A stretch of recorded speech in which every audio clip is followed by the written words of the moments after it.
હવામાન વિભાગે રાજ્યમાં આગામી 24 કલાક માટે ભારેથી અતિભારે વરસાદની આગાહી કરી છે। મોરબી, સુરેન્દ્રનગર, અમદાવાદ, રાજકોટ, બોટાદ અને ભાવનગરમાં રેડ એલર્ટ જાહેર કરાયું છે, જ્યારે અનેક જિલ્લાઓમાં ઓરેન્જ અને યલો એલર્ટ આપવામાં આવ્યું છે। હાલ રાજ્યમાં 4 વરસાદી સિસ્ટમ સક્રિય હોવાથી ભારે વરસાદની સ્થિતિ સર્જાઈ છે। સુરેન્દ્રનગરમાં 149.6 mm સાથે રેકોર્ડ બ્રેક વરસાદ નોંધાયો છે, જ્યારે રાજ્યમાં અત્યાર સુધી સામાન્ય કરતાં 100% વધુ વરસાદ વરસ્યો છે। માછીમારોને 2 ઓગસ્ટ સુધી દરિયો ન ખેડવા સૂચના અપાઈ। આ ઉપરાંત તમામ પોર્ટ પર 3 નંબરનું સિગ્નલ લગાવવામાં આવ્યું છે। હવામાન વિભાગ મુજબ આવતીકાલથી રાજ્યમાં વરસાદનું જોર ધીમે ધીમે ઘટવાની શક્યતા છે।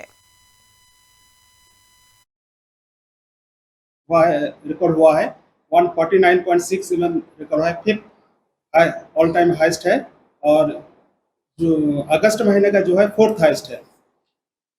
महुआ जो स्टेशन है भावनगर डिस्ट्रिक्ट में, ये 3rd हाइस्ट रेनफॉल रिकॉर्ड हुआ है अगस्त महीने का 93.2 mm रिकॉर्ड हुआ है। ऑल टाइम रिकॉर्ड है 225.2 mm 17 जून 2025 में रिकॉर्ड हुआ।